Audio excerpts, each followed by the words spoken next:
Hello everyone, कैसे सब? मस्त, एकदम बढ़िया, फर्स्ट क्लास। चलिए आज से हम chapter number first, introduction to corporate finance, 12th standard का chapter number first, introduction to corporate finance, इसकी हम शुरुआत कर रहे हैं। इनकेस अगर आपने पहले के लेक्चर्स देख लिया होगा, जिसका था वो सिर्फ एक इंट्रोडक्शन था कि हम पूरे के पूरे 12th एसपी के अंदर क्या क्या पढ़ने वाले हैं, वो देख लिया होगा तो उसके बाद आपने लेक्चर चालू किया होगा। इनकेस अगर आपने वो लेक्चर नहीं देखा होगा तो मेरा एक रिक्वेस्ट है कि आप पहले वो लेक्चर को देख लो, उसके अंदर आपको एक आइडिया आ जाएगी कि पूरे के पूरे 12th एसपी के अंदर हम क्या क्या चैप्टर्स पढ़ने वाले हैं। सर वो काय को जरूरत है, हम डायरेक्टली चैप्टर नंबर फर्स्ट से चालू कर देना? बेटा नहीं नहीं, अपने को पता तो रहना चाहिए ना कि हमारे साथ में क्या क्या घटना घटने वाली पूरे के पूरे 12th स्टैंडर्ड के अंदर। सर घटना, अरे बच्चा हमको पता तो रहना चाहिए ना कि पूरे 12th स्टैंडर्ड के अंदर एसपी के अंदर चैप्टर्स कौन कौन से हैं। हाँ, तो एक बार आपने वो लेक्चर देखना, उसके बाद में पर्टिकुलर लेक्चर को कंटिन्यू करना। And I really appreciate you guys, because आपने आपका इतना टाइम निकाला है, और ये कोविड वाले टाइम के अंदर भी जब सारी सारी ट्यूशन क्लासेस बंद है और आप ये पर्टिकुलर लेक्चर अच्छे तरीके से देखने वाले हो, वो एक चीज प्रूव करता है कि आप आपकी स्टडीज के प्रति थोड़े सीरियस है ना। तो दैट्स ऑल, बहुत अच्छा है कि आपने। फिर और एक रिक्वेस्ट है मेरी आपकी तरफ से, मुझे आपको जो रिक्वेस्ट करनी है कि आप ये लेक्चर को एंड तक देखेंगे। It is not for views, it is only for one thing, कि आपको कंसेप्चुअल क्लियरिटी तभी आती है जब आप लेक्चर आप पूरा का कंप्लीट देखते हो। आधे बीच में अगर आप निकाल लोगे ना, मतलब बाहर चल जाओगे, तो आपको समझ में नहीं आएगा कि यार टॉपिक किसके बारे में था। तो फिर इनफैक्ट अगर आप वो 20 या 25 मिनट भी लेक्चर देख रहे हो तो कुछ वर्थ नहीं रहेगा, है ना। तो मेरी एक रिक्वेस्ट है कि पूरा लेक्चर आखिर तक देखना।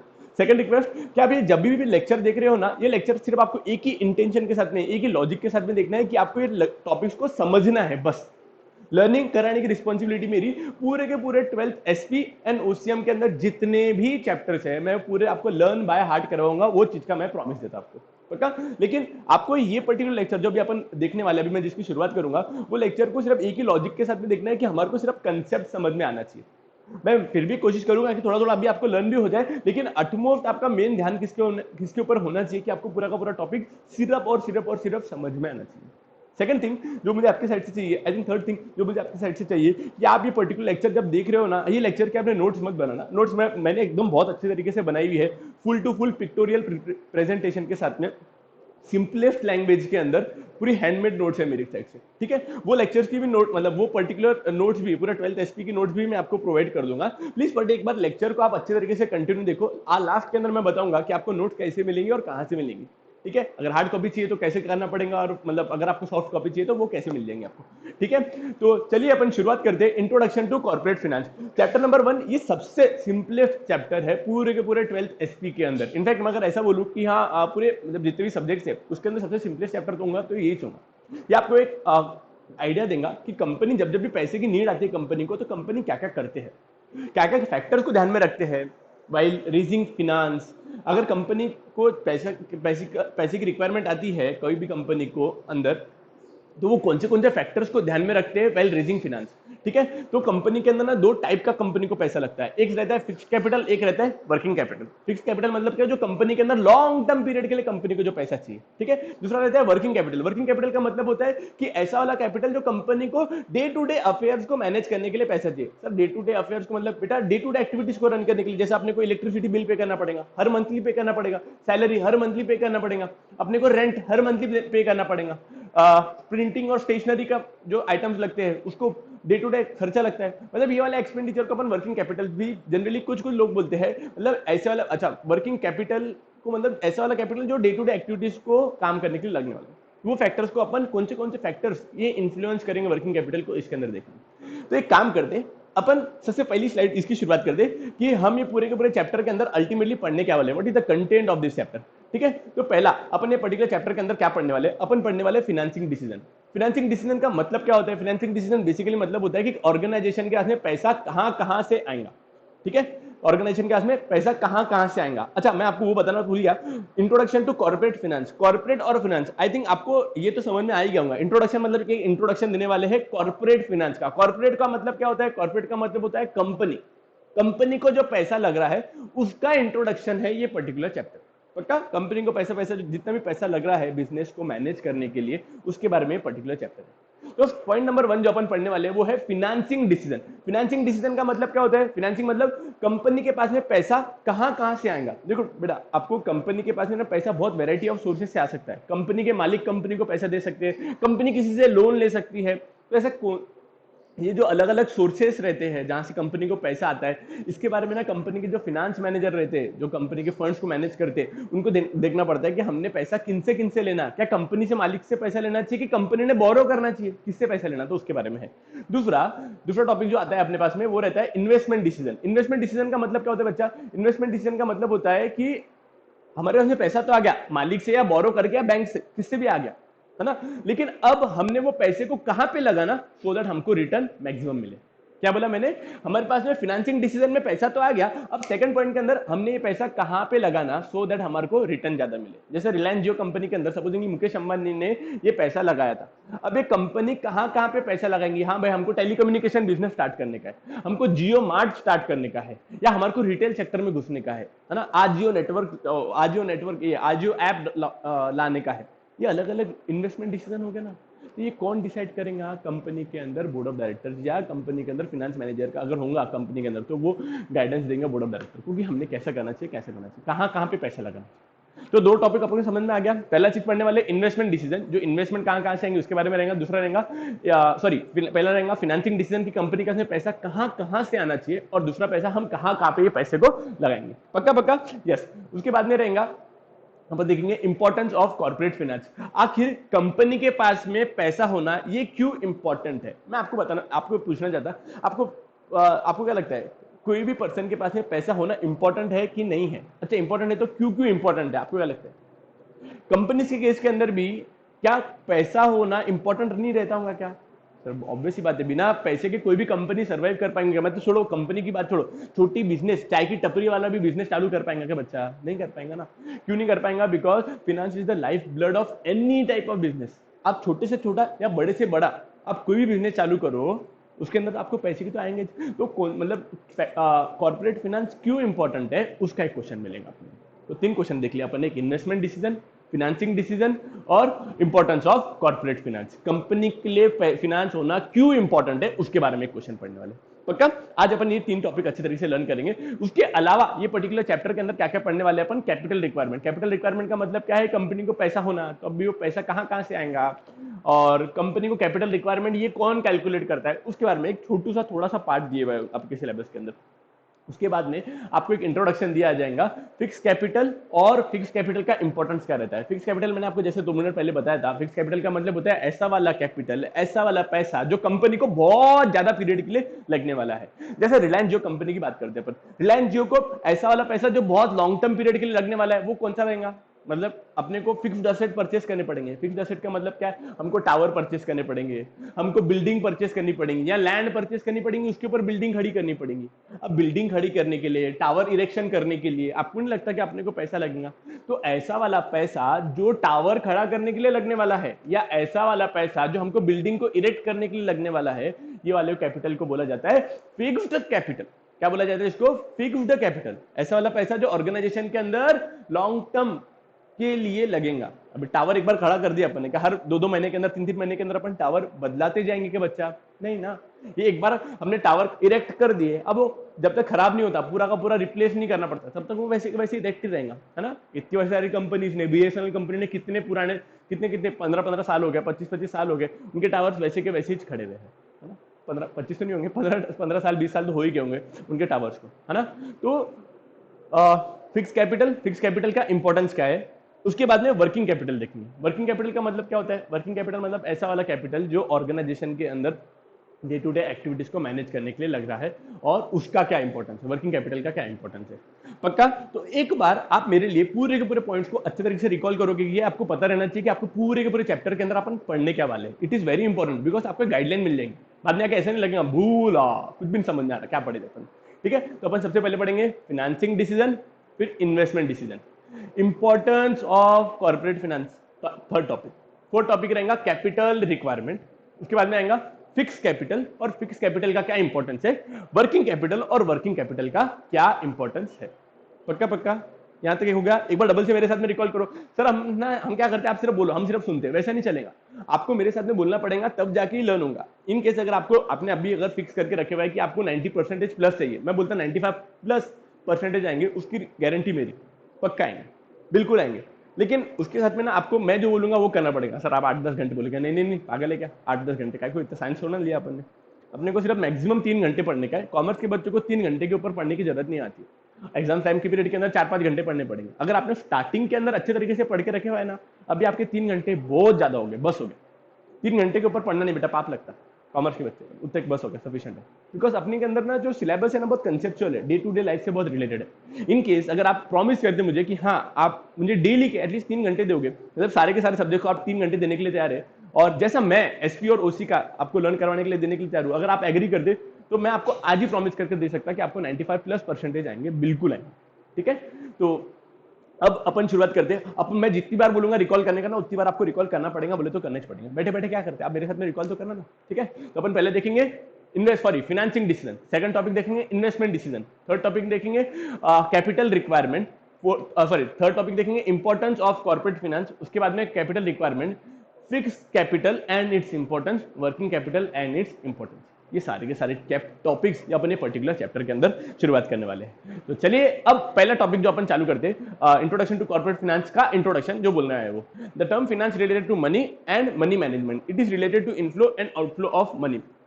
बेसिकली फाइनेंस का मतलब क्या है, इसका मतलब सिर्फ इतना ही है कि मनी ऑर्गेनाइजेशन, मनी के बारे में और मनी को मैनेजमेंट के बारे में ये particular chapter. It is related to inflow and outflow of money. ये काय के बारे में है कि मनी कंपनी का पैसा कहां कहां से आएगा और कंपनी किसके किसके ऊपर ये पैसा को खर्च करेंगे।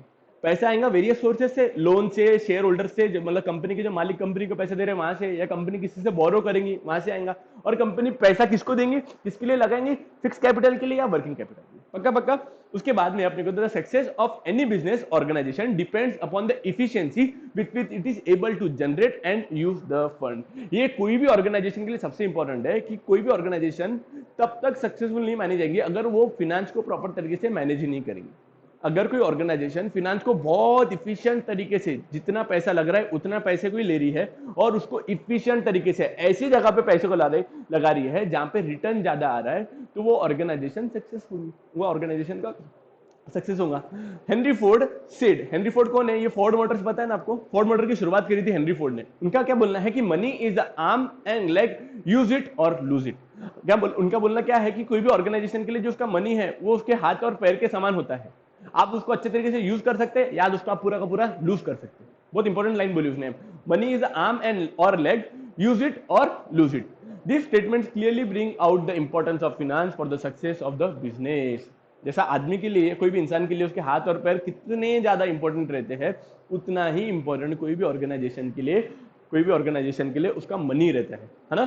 ठीक है, आगे चलते, सिर्फ इंट्रोडक्शन का बेसिक था। अब कॉर्पोरेट फाइनेंस का मीनिंग क्या होता है। Henry Holland expresses his view on corporate finance. Corporate finance को हेनरी हॉलैंड क्या कैसे तरीके से डिफाइन करती है, वो बोलती है primarily corporate finance primarily deals with acquisition and use of capital by business corporation. क्या बोल रहा है हेनरी हॉलैंड, क्या बोलती है कि बोले कॉर्पोरेट फाइनेंस का अगर आपको मतलब समझाओ तो एक ही लाइन के अंदर मैं मतलब समझा सकती हूँ। कैसे कि ये कॉर्पोरेट फाइनेंस प्राइमरीली डील करता है कैपिटल को लेने में और उसको अच्छे तरीके से यूज करने के लिए। क्या बोल रहा हूँ, हेनरी हॉलैंड क्या बोलती है कि हमने पैसा कहां से लेना और उसको कहां पे इन्वेस्ट करना, उसके बारे में रहता है ये कॉर्पोरेट फाइनेंस। तो अगली बार अगर आपको किसी को कॉर्पोरेट फाइनेंस ये पर्टिकुलर टर्म अच्छे तरीके से बताने के, तो आप क्या बोलना, कॉर्पोरेट फाइनेंस का मतलब सिर्फ इतना ही रहता है कि आप पैसा ऐसी जगह से लो जहाँ पे अपने को रेट ऑफ इंटरेस्ट कम लगे और ऐसी जगह पे लगाओ जहाँ पे उसका रिटर्न ज्यादा मिले, उसका यूज ऑफ कैपिटल ज्यादा हो। पक्का, ठीक है, चलेंगे आगे। The finance manager of any corporation, कोई भी कंपनी के अंदर फाइनेंस मैनेजर रहता है। फाइनेंस मैनेजर का काम क्या रहता है, फाइनेंस मैनेजर, देखो कंपनी के अंदर ना अलग अलग मैनेजर्स काम करते हैं। पहला मैनेजर जो काम करता है, सपोजिंग अपन फाइनेंस मैनेजर की बात करते हैं, ये फाइनेंस मैनेजर का काम रहता है कि ऑर्गेनाइजेशन के पास में सफिशिएंट पैसा हो और वो सफिशिएंट पैसा को अच्छे तरीके से यूटिलाइज करे। टोटल 4 फैक्टर्स रहते हैं। इसके अलावा फाइनेंस मैनेजर के अलावा एक प्रोडक्शन मैनेजर रहता है। प्रोडक्शन मैनेजर का काम क्या रहता है, उसका काम सिर्फ इतना ही रहता है कि ऑर्गेनाइजेशन का प्रोडक्शन स्मूथली अच्छे तरीके से चलना चाहिए, है ना। डिस्ट्रीब्यूशन मैनेजर का काम क्या रहता होगा, डिस्ट्रीब्यूशन मैनेजर का एक ही काम होगा कि ऑर्गेनाइजेशन जो भी गुड्स बना रही है, जो भी गुड्स मैन्युफैक्चर कर रही है, वो अच्छे तरीके से पूरे के पूरे गुड्स अच्छे तरीके से डिस्ट्रीब्यूट होना चाहिए। हर कंपनी के अंदर अलग अलग मैनेजर रहते हैं और अलग अलग मैनेजर की अलग अलग रिस्पॉन्सिबिलिटीज रहती है। तो ये फाइनेंस मैनेजर की रिस्पॉन्सिबिलिटी क्या रहेंगी वो अपन पढ़ रहे हैं। फाइनेंस मैनेजर तो समझ में आ गया ना, मनी वाला मैनेजर जो मनी को प्रॉपर तरीके से मैनेज करेंगे ऑर्गेनाइजेशन के अंदर। तो अब ये पर्सन की रिस्पॉन्सिबिलिटी क्या है? पहली responsibility, the firm has sufficient finance. पहली रिस्पॉन्सिबिलिटी क्या है कि फर्म के पास में सफिशिएंट पैसा होना चाहिए। कल चल के ऐसा ना हो जाए प्रोडक्शन मैनेजर को रॉ मटेरियल परचेस करने के लिए पैसा चाहिए था, लेकिन फाइनेंशियल मैनेजर बोलता सॉरी यार अपने पास में तो पैसा ही नहीं। अब अगर फाइनेंस मैनेजर ऐसा बोल देगा प्रोडक्शन मैनेजर के पास में रॉ मटेरियल परचेस करने के लिए तो पैसे नहीं बचेगा, आगे ना। और रॉ मटेरियल परचेस ही नहीं होगा तो प्रोडक्शन क्या करेंगे, प्रोडक्शन नहीं होगा तो सेल क्या करेंगे, है ना। तो इसने इसकी ड्यूटी क्या है, फाइनेंस मैनेजर की सबसे पहली ड्यूटी है कि कंपनी के पास में, फर्म के पास में सफिशिएंट फाइनेंस रहना चाहिए। दूसरा, they generate maximum return for its owner. दूसरा रिस्पॉन्सिबिलिटी क्या है कि पैसा तो आ गया, अब वो पैसे को ऐसी जगह पे लगाओ जहां पे कंपनी के जो मालिक है उनको ज्यादा से ज्यादा रिटर्न मिलना चाहिए। जैसा कंपनी के पास में ना 3 ऑप्शन है कि पहले ऑप्शन, अगर सपोजिंगली हमने एयरलाइंस बिजनेस के अंदर पैसे लगाए तो हम 10 करोड़ रुपए कमा सकते हैं। दूसरा बिजनेस है कंपनी अगर हॉस्पिटल्स खोलेंगी तो 20 करोड़ रुपए कमा सकते हैं। और तीसरा बिजनेस है कंपनी अगर टेलीकम्युनिकेशन बिजनेस चालू करेंगे तो 50 करोड़ रुपए कमा सकते हैं विद सेम इन्वेस्टमेंट। इधर भी 10 करोड़, मतलब सॉरी, इधर भी 2 करोड़ रुपए लगाने के, इधर भी 2 करोड़ रुपए लगाने के, और इधर भी 2 करोड़ रुपए लगाने में, हाइपोथेटिकल एग्जांपल ले रहा। और तीनों के जगह पे उनको लग रहा है कि इसके अंदर 10 करोड़ निकलेंगे, इसके अंदर 20 करोड़ निकलेंगे और इसके अंदर 50 करोड़ निकलेंगे। मैंने सिर्फ एग्जांपल लिया। तो कंपनी के फाइनेंस मैनेजर की क्या रिस्पॉन्सिबिलिटी है कि ऐसी जगह पे कंपनी का पैसा लगाना जहां पे हमारी कंपनी को रिटर्न बहुत ज्यादा मिले। पक्का, 2 रिस्पॉन्सिबिलिटीज है। फाइनेंस मैनेजर की रिस्पॉन्सिबिलिटी है कि पहला, कंपनी का अपने सफिशिएंट पैसा रहना चाहिए और वो पैसा ऐसी जगह पे यूटिलाइज करो जहां पे रिटर्न मैक्सिमम हो। ठीक है सर, आगे बढ़ो। The firm utilises the fund effectively. जो पैसा आया उसको, पैसे को अपन इतना एफिशिएंट तरीके से यूटिलाइज करना, एक एक पैसे को, एक एक रुपए को इतना ईमानदारी के साथ में, इतना समझदारी के साथ में यूज करना सो दैट हमारी कंपनी को लॉस ना हो। और दूसरा लास्ट है, they are using the right source of fund that have minimum cost. क्या बोले, अपने को पैसा कंपनी को चाहिए, अपने उसने अपने पॉइंट नंबर 1 के अंदर देखा था ना कि कंपनी के पास में सफिशिएंट फाइनेंस रहने को ना, है ना, ये पहला पॉइंट अपन ने देखा था। तो पहले पॉइंट के अंदर सफिशिएंट फाइनेंस रहने को ना, तो कोई भी कंपनी क्या करती, किसी से भी पैसा लेंगी ना, लेंगी क्या, नहीं, वैसे नहीं करने को ना। अल्टीमेटली अपन ने पैसा उनसे लेने को ना जहां पे हमारा कॉस्ट ऑफ कैपिटल कम लग रहा है। Sir what is this cost of capital, क्या रहता है, चलो आपको मैं पहले कॉस्ट ऑफ कैपिटल समझाता। सपोजिंगली मुकेश अंबानी जी ने हमारी रिलायंस जियो कंपनी चालू की थी, ठीक है। उन्होंने सोचा कि नवी प्रोजेक्ट को चालू करें, नए प्रोजेक्ट को चालू करने के लिए सपोजिंगली हम डिपॉजिट्स के थ्रू लोन ले लेते हैं। इनकेस अगर आपको डिपॉजिटर नहीं पता होंगे, जो डिपॉजिट एक टाइप का लोन है जो पब्लिक से लिया जाता है शॉर्ट टर्म पीरियड के लिए, ठीक है। अगर आपको ये नहीं पता, अभी नहीं समझा होगा तो पिछला वाला लेक्चर देखना, जो मैंने आपको बोला था ना इंट्रोडक्शन लेक्चर है, उसके अंदर मैंने ये पूरा टॉपिक को अच्छे तरीके से समझाया हुआ है।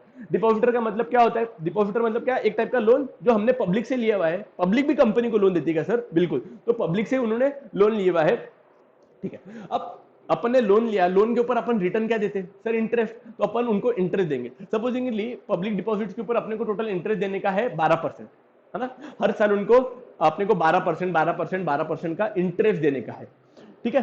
अब कंपनी का प्रॉफिट मिनिमम कितना होना चाहिए, कंपनी का प्रॉफिट मिनिमम 12% से ऊपर ही होना। क्यों 12%, तो बेटा वहां से अपने को तो डिपॉजिटर को रिटर्न ही देने का है। अपना प्रॉफिट अगर 12% से कम आ रहा है तो क्या काम का, बिकॉज इधर से आया, इधर इधर दे डालेंगे, हालांकि अपने को जेब से पैसा देना पड़ेगा। तो जो ये 12% है ना, ये हो गया cost of capital. Cost of capital मतलब क्या, हमको कितना कॉस्ट लगेगा for using the capital of depositor, हमको कितना कितना कॉस्ट लगेगा for using the cost of for using the capital of depositor. कोई भी ऑर्गेनाइजेशन के ना ये सबसे इंपॉर्टेंट डिसीजन होता है। आपको भी मैंने बताया, मैंने आपको पूछा बेटा आप एक काम करो, आप एक नवा बिजनेस चालू करो, और नवा बिजनेस चालू करने के लिए जो आपको पैसा लगेगा ना, बैंक वालों से आप लोन ले लो। बोले सर ठीक है चलेगा। आप बैंक वालों के पास में गए, बैंक वालों ने बोला आपको सर हम 10% रेट ऑफ इंटरेस्ट पे लोन देंगे, 1 लाख रुपए आप 10% से लेके आ गए। इसका मतलब क्या होता है, जब आप 1 लाख रुपए पूरे साल भर यूटिलाइज करोगे और साल के अंत में आपको जब कैपिटल रिटर्न देना पड़ेगा, तो आपको 1 लाख प्लस 10,000, 10% के इंटरेस्ट, 1 लाख का 10%, 10,000 रुपए का इंटरेस्ट साथ में रिटर्न करना पड़ेगा, 1,10,000 रुपए। अब आपको अगर बिजनेस के अंदर सक्सेसफुल होने का है तो आपके लिए मेन प्राइमरी कंडीशन क्या होंगी, 1,10,000 से ज्यादा कमाना, है ना। अगर आपने 1,10,000 से ज्यादा पैसा कमाया, से 1,40,000 कमाया, तो वो केस के अंदर क्या रहेगा, आप प्रॉफिट कमाओगे 30,000 रुपए का। अगर आपने 1 लाख रुपीज ही कमाया, 1 लाख रुपीज लगा के 1 लाख रुपीज ही लगाया, बेटा फिर उसको इंटरेस्ट कहां से दोगे, है ना। तो ये बहुत इंपॉर्टेंट कंडीशन होती है कि आप जब पैसा यूटिलाइज कर रहे हो तो पैसा ऐसी जगह से, मतलब ऐसा ऐसा करो जहां पे कॉस्ट ऑफ कैपिटल कम हो।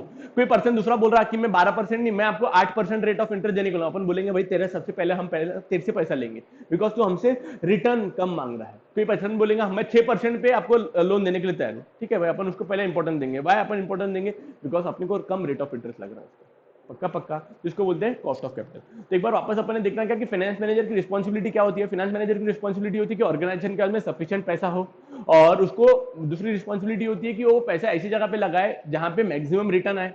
थर्ड, वो फंड को इफेक्टिवली इफिशिएंट तरीके से उसने यूटिलाइज करना चाहिए, और दूसरी बात वो ऐसी जगह पे पैसा लगाना चाहिए जहां पे ऐसी जगह से पैसा रेज करना चाहिए जहां पे कॉस्ट ऑफ कैपिटल बहुत ज्यादा कम है। पक्का पक्का, आपको यहां तक समझ में आया क्या? यस। अपन एक बार का रिकॉल करना कि अपन ने अभी तक क्या क्या पढ़े। सर हमने चैप्टर नंबर फर्स्ट की शुरुआत की, जिसका नाम है introduction to corporate finance. Corporate finance का मतलब होता है कंपनी को लगने वाला फिनेंस, उसके बारे में ये पर्टिकुलर चैप्टर का इंट्रोडक्शन है। ये पूरे के पूरे चैप्टर के अंदर ना सर आपने हमको अभी तक बता दिया था कि हम टोटल 6 पॉइंट पढ़ने वाले हैं। पहला था फिनेंसिंग डिसीजन, दूसरा था इन्वेस्टमेंट डिसीजन, थर्ड था importance of corporate finance, company के लिए फिनेंस क्यों इंपॉर्टेंट है। उसके बाद में अपन ने देखा था, क्या देखा था, वर्किंग कैपिटल, सॉरी उसके अंदर अपन ने देखा था कैपिटल रिक्वायरमेंट। उसके बाद में था फिक्स कैपिटल और फिक्स कैपिटल का इंपॉर्टेंस, और फिर वर्किंग कैपिटल और वर्किंग कैपिटल का इंपॉर्टेंस। 2 मिनट सिर्फ।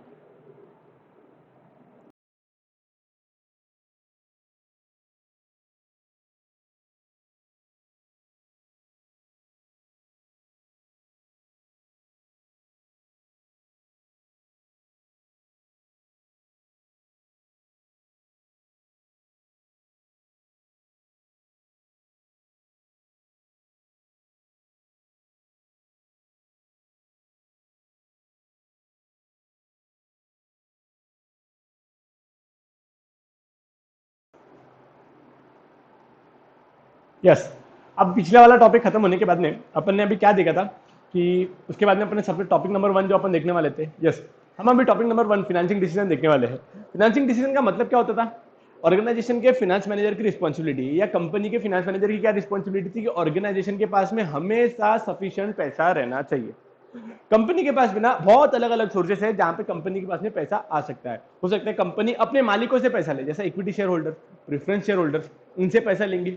दूसरा हो सकता है कंपनी के पास में खुद की रिटेन अर्निंग होंगी, पुराने सालों का पैसा पड़े हुआ होगा कंपनी के पास में, तो वो वाले पैसे को यूटिलाइज करके अपन दूसरे चला सकते हैं। या फिर हो सकता है कंपनी किसी से बोरो करे। बोरो के लिए भी ना कंपनी के पास में बहुत बड़ी लिस्ट है, किसे किसे कंपनी बोरो कर सकती है। पक्का, जैसे कंपनी डिबेंचर से बोरो कर सकती है, जैसे कंपनी बैंक वालों से बोरो कर सकती है, जैसे कंपनी डिपॉजिट इशू करके बोरो कर सकती है, या कंपनी बॉन्ड इशू करके बोरो कर सकती है। सिर्फ नाम सुन लो, आगे आपके पास में ना चैप्टर नंबर 4 या चैप्टर नंबर 2 के अंदर तो आपको एक इंट्रोडक्शन और भी मिलेगा, introduction to corporate finance, sorry sources of corporate finance, chapter number 2, उसके अंदर आपको एक सोर्सेज बताए जाएंगे, अलग अलग सोर्सेज, कंपनी के सोर्सेज कौन से हैं। चैप्टर नंबर 4 के अंदर आपको, चैप्टर नंबर 3 के अंदर शेयर्स के बारे में बताया जाएगा, चैप्टर नंबर 4 के अंदर डिबेंचर्स के बारे में आपको बताया जाएगा, चैप्टर नंबर 5 के अंदर आपको डिपॉजिट्स के बारे में बताया जाएगा। तो बस अभी आपको नाम समझ के चलने का है कि कंपनी को लोन मिलता है बहुत सारी जगहों से, कंपनी को पैसा मिलता है अपने मालिकों से, तो ये अलग अलग जगहों से कंपनी का पैसा आता है। तो पहला फाइनेंसिंग डिसीजन के अंदर मसाला क्या डालने वाले हो? Financing decision related to deciding the sources of finance. Financing decision के अंदर अपन कौन सी चीज डिसाइड करते हैं कि हमारे पास में पैसा कहां से आना चाहिए। Deciding the sources of finance, the firm has various choice of sources of finance. एक फर्म के पास में, एक कंपनी के पास में ना बहुत सारी जगह है जहां से पैसा आ सकता है। उसके बाद में the firm has an option to raise equity capital और डेट कैपिटल। जैसे मैंने आपको बताया था कंपनी अपने मालिकों से पैसे ले सकती है, जिसको इक्विटी कैपिटल भी बोलते हैं अपन, या ओनर्स फंड भी बोलते हैं। ओनर्स फंड के अंदर ना सब कुछ आएगा, equity share capital, preference share capital, नाम सुन के चलो। कंपनी के जब मालिक, जैसा मुकेश अंबानी जी ने रिलायंस जियो कंपनी की शुरुआत की, जब मुकेश जी कंपनी को पैसा देंगे उसको बोला जाएगा ओनर्स फंड, ओनर्स कैपिटल, है ना। और वैसे ही कंपनी ने बैंक वालों से, स्टेट बैंक ऑफ इंडिया से बोरो किया तो उसको बोरोड कैपिटल बोलता है। तो कंपनी का दोनों तरीकों से पैसा आ सकता है। The firm can even raise fund through bank loan, public deposit और डिबेंचर। कंपनी के पास में बैंक से भी लोन आ सकता है, डिबेंचर मतलब पब्लिक से भी लोन आ सकता है, बॉन्ड्स के नाम पे, डिबेंचर्स के नाम पे, या डिपॉजिट के नाम पे। सर इनका सबका सब तो लोन है, हाँ बेटा आपको थोड़ा सा फर्क है, लेकिन वो रिस्पेक्टिव चैप्टर के अंदर आने के बाद में बताऊंगा मैं। या फिर आपने अगर चैप्टर नंबर 1 देख लिया होगा तो आपको डिबेंचर्स क्या रहते हैं, डिपॉजिट्स क्या रहते हैं, बॉन्ड्स क्या रहते हैं, उसका कंसेप्ट क्लियर हो गया होगा। इंट्रोडक्शन लेक्चर की बात कर रहा मैं। The finance manager insure that the firm is well capitalised, which means that the firm has required amount of capital and also right combination of equity and debt. बहुत मस्त पॉइंट बोला उसने कि फाइनेंस मैनेजर की duty बनती है, जैसे company के अंदर अलग अलग मैनेजर्स थे, जैसे मैंने आपको बोला था प्रोडक्शन मैनेजर होगा, डिस्ट्रीब्यूशन मैनेजर होगा। तो वैसे फाइनेंस मैनेजर की मेन ड्यूटी क्या थी, जो अपन देख के आए थे कि ऑर्गेनाइजेशन के बाद में सबसे पहले सफिशिएंट कैपिटल होना, ये रिस्पॉन्सिबिलिटी रहती है फाइनेंस मैनेजर की, है ना। तो ये फाइनेंसिंग डिसीजन के अंदर अपन मसाला, अगर आपके एग्जाम के अंदर लिख ऐसा क्वेश्चन आ गया, write short note on financing decision और write short note on financing and investment decision, तो अपन ने 4 पॉइंट लिखेंगे कि ऑर्गेनाइजेशन की financing decision related to deciding the sources of finance, कि हमारे पास में पैसा कहां से आना चाहिए। वैसे तो ऑर्गेनाइजेशन के में there are an number of sources, there are various sources of finance for a company, like they can raise their finance from equity और डेट। फिर डेट के अंदर भी बहुत सारे हैं, डेट मतलब लोन लेना, लोन किसी से ले सकते हैं, बैंक वालों से ले सकते हैं, पब्लिक डिपॉजिट से ले सकते हैं, या डिबेंचर के थ्रू ले सकते हैं। फाइनेंस मैनेजर की सिर्फ एक ही रिस्पॉन्सिबिलिटी, एक ही चीज की रिस्पॉन्सिबिलिटी की फाइनेंस मैनेजर कंपनी के पास सफिशिएंट पैसा रहना चाहिए। पैसा आ गया, अब अपन कोशिश करेंगे इसको इन्वेस्टमेंट कहाँ पे करना। इन्वेस्टमेंट अपन वो जगह पे इन्वेस्टमेंट करेंगे जहां पे कंपनी को रिटर्न ज्यादा मिले। पहले कॉस्ट ऑफ कैपिटल कैलकुलेट करेंगे। कॉस्ट ऑफ कैपिटल जैसा मैंने पिछली बार अपन ने कैलकुलेट किए थे, डिपॉजिट्स को अपने को रेट ऑफ इंटरेस्ट देना था 12% का। तो पहले rate of interest, cost of capital use करने के लिए अपने को कितना खर्चा लग रहा है वो कैलकुलेट कर लेंगे अपन। एक बार अगर वो कैलकुलेट हो गया तो उसके बाद में अपनी कोशिश करेंगे कि ये पैसा जो भी हमने रेज किया है, डिपॉजिट से हमने जो लोन लिया है या बैंक वालों से हमने जो लोन लिया है, उसको ऐसी जगह पे लगाना है जहां पे हमारा रिटर्न जितना अमाउंट लगाया था, मतलब जितना हमारे को कॉस्ट लग रहा है वो कॉस्ट से ज्यादा है। Once the firm has received necessary finance, एक बार फर्म के बाद में necessary finance आ गया, the finance manager has to take decision for using the capital in a systematic manner so that it can generate maximum return for the firm। एक बार company के अंदर पैसा आ गया तो फाइनेंस मैनेजर की क्या रिस्पॉन्सिबिलिटी रहती है कि उसको ऐसी जगह पे लगाना जहाँ पे हमारे ऑर्गेनाइजेशन को सफिशिएंट फाइनेंस आ जाए। In order to achieve this, the firm has to know the cost of capital। cost of capital क्या मतलब था, जैसे पिछली बार बताया था, cost of capital मतलब पैसे को यूटिलाइज करने का कॉस्ट कितना है। तो फाइनेंस मैनेजर की रिस्पॉन्सिबिलिटी रहती है कि वो कॉस्ट ऑफ कैपिटल से ज्यादा ही हमने ऐसी जगह पे लगाया जहाँ पे कॉस्ट ऑफ कैपिटल से ज्यादा लग रहा है। After the cost of capital is calculated, the firm has to use that fund in such a way that the return on investment is more than the cost of capital। क्या बोला, एक बार अगर हमारे पास में पैसा आ गया, वो पैसे को हमने ऐसी जगह पे लगाना चाहिए जहाँ पे हमारा रिटर्न ज्यादा है than the cost of capital. नहीं तो ऑब्वियसली बात नहीं यार, 12% का हमको लोन पे इंटरेस्ट देने का है, हम कमा रहे 9% या हम कमा रहे 10%, 2% तो हमको जेब से देना पड़ेगा ना। तो बोले ऐसा नहीं करना, आपने क्या करना, कॉस्ट ऑफ कैपिटल एक बार कैलकुलेट कर लेना। फाइनेंस मैनेजर की रिस्पॉन्सिबिलिटी की पहले कॉस्ट ऑफ कैपिटल कैलकुलेट करना, अलग अलग कैपिटल जो अपन ने रेज किया हुआ है उसके ऊपर अपन टोटल कॉस्ट कितना बियर कर रहे हैं वो एक बार का कैलकुलेट कर लिया। उसके बाद में अपन ने ऐसी जगह पे इन्वेस्टमेंट करना चाहिए जहां पे उससे ज्यादा अपने को रिटर्न आए। Finding the investment which insures useful usage of the fund is known as investment decision. ऐसी इन्वेस्टमेंट पैटर्न देखना, ऐसी जगह पे इन्वेस्टमेंट करना जहां पे हमारे को उससे ज्यादा रिटर्न आए। It is also known as capital budgeting. ये बहुत इंपॉर्टेंट टॉपिक रहता है कैपिटल बजटिंग। जो बच्चे प्रोफेशनल कोर्सेज करने वाले हैं ना, सीए हो गया, सीएस हो गया, सीडब्ल्यू हो गया, उनके अंदर ना, सीडब्ल्यू के अंदर और सीए के अंदर ये बहुत ज्यादा आता है capital budgeting. Capital budgeting actually ना प्रोजेक्ट के अंदर, जैसे रिलायंस जियो के अंदर उनका ऐसा मन से कर लिया होगा कि उन्होंने चलो आज बैठे बैठे क्या कर रहे, मुकेश जी बैठे बोले आज एक काम करते हैं, अपन एक नवी कंपनी बनाते, रिलायंस जियो नाम दे देते उसको, और ये कंपनी क्या करेंगे, टेलीकम्युनिकेशन बिजनेस स्टार्ट कर देंगे। चलो ठीक है, कल से आकाश चल बेटा कल से चालू कर दे, ऐसे करा होगा उन्होंने? नहीं। कंपनी के आइडिया आने के बाद में ना उसकी फाइनेंशियल वायबिलिटी चेक की जाती है। फाइनेंशियल वायबिलिटी का मतलब क्या होता है कि क्या इसके अंदर हमने 1 लाख करोड़ रुपए की इन्वेस्टमेंट लगाने के बाद में उसमें रिटर्न आएगा क्या। अच्छा, रिटर्न आएगा तो हमारा पैसा रिटर्न कितने टाइम के बाद में आएगा या कितने टाइम के अंदर आएगा, समझा क्या सर? 1 लाख करोड़ रुपए का, हाँ, टोटल रिलायंस जियो का total project cost total 4 lakh crore का इन्वेस्टमेंट का प्रोजेक्ट, 4 लाख करोड़ का इन्वेस्टमेंट का प्रोजेक्ट। अब चार उसमें से अभी मुकेश अंबानी जी ने बोला था, बोले हमने पहला फेज के अंदर हम सिर्फ 1 लाख करोड़ रुपीस ही लगाएंगे। पहली बात तो 1 करोड़ मतलब 1 लाख करोड़ की कितनी बड़ी रकम होगी वो। लेकिन वो रिलायंस जियो का इतना बड़ा प्रोजेक्ट का वो क्या करते हैं, सबसे पहले वो कैपिटल बजटिंग करते। कैपिटल बजटिंग के अंदर ना आज टोटल कितना खर्चा लग रहा वो कैलकुलेट कर लेते हैं। उसके बाद में हमको कितना अमाउंट आने वाला है, ठीक है। पहले साल में तो पूरा लॉस में चला, क्यों? पूरा का पूरा एडवर्टीजमेंट पे खर्चा, फ्री में रिचार्ज बांटने का, मतलब फ्री में अंदर सिम कार्ड बांटने का खर्चा, उसके ऊपर भी शॉप ओनर्स को तो कमीशन मिल रही थी। ये सारा खर्चा कंपनी ने खुद ने बियर करा। लेकिन आज पहले साल में लॉस, उसके बाद में 7,000 करोड़, 5,300 करोड़, 5,200 करोड़ रुपए का प्रॉफिट अर्न किया कंपनी ने एक साल का। तो ऐसे कितने साल में हमारे को कितना पैसा आएगा उसको कंपनी कैलकुलेट करती है, और कैलकुलेट करने के बाद देखती है कि हमारा पैसा कितने तक आएगा। और ये सब कुछ फाइनल हुआ और कंपनी को लग रहा है कि हाँ भाई हमको प्रॉफिट बच सकता है आने वाले सालों के बाद में, मतलब कुछ सालों के बाद में हमको बहुत ज्यादा प्रॉफिट मिलेगा, तो कंपनी इन्वेस्ट कर देती है। पक्का यस। तो इनके साथ में बहुत बड़ी टीम रहती है, वो सारे फिनेंशियली सब कैलकुलेट करते हैं कि पर रिचार्ज की वैल्यू कितनी रहेंगी, हमारे पास में कितने यूजर्स रहेंगे, पर मंथ के अंदर हम वो कितना चार्ज करेंगे, और हमको इसके अलावा कौन से नए नए प्रोजेक्ट चालू करने पड़ेंगे सो दैट हमारा वायबिलिटी अच्छी सेटअप हो जाए। तो ये सारे के सारे डिसीजन को बोला जाता है इन्वेस्टमेंट डिसीजन। पक्का पक्का।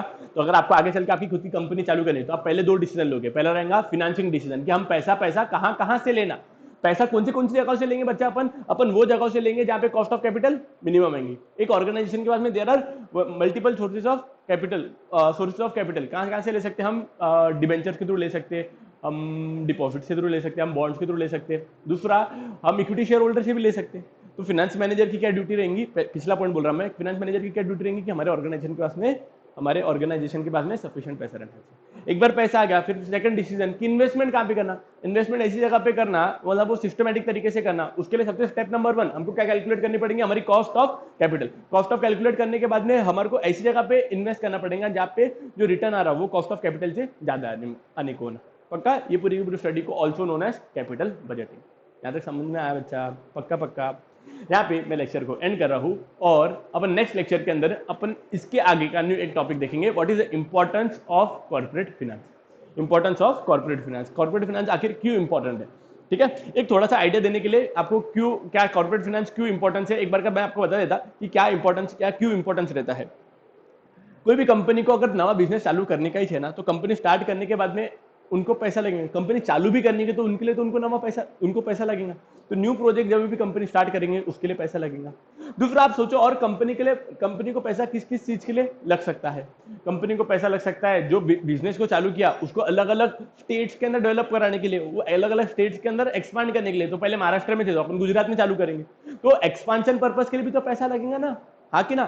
नवा प्रोजेक्ट चालू करने के लिए पैसा लगेगा, अपने को जो प्रोजेक्ट चालू कर दिया उसको अगर एक्सपांड करने का है तो उसके लिए पैसा लगेगा। उसके बाद में और पैसा कहाँ के लिए लग सकता है। अब रिलायंस जियो कंपनी थी, वो टेलीकम्युनिकेशन बिजनेस के अंदर थी, हाँ कि ना। रिलायंस जियो अपन कॉलिंग कर सकते हैं ना जियो के सिम कार्ड से। उनके बाद में उनको लगा कि यार नहीं, बोले हमको एक नवे बिजनेस भी चालू करने का है, हो सकता है हमारे को जियो मार्ट चालू करने का है। तो जियो मार्ट चालू करने के लिए अलग से न्यू बिजनेस चालू करना। जियो पहले बात तो रिलायंस पेट्रोलियम के अंदर थी, रिलायंस पेट्रोलियम से उन्होंने जियो टेलीकम्युनिकेशन चालू किया, फिर जियो टेलीकम्युनिकेशन से उन्होंने जियो मार्ट चालू किया। ये सब चीजों के लिए आपको नहीं लगता क्या पैसा लगता होगा उनको? हाँ सर बरोबर है, पैसा तो लगेगा। तो इसको बोला, इसका ही तो इंपॉर्टेंस है ना, इंपॉर्टेंस ऑफ कॉर्पोरेट फाइनेंस। कोई कंपनी का फाइनेंस होने का क्या इंपॉर्टेंस है, वो टॉपिक है ये।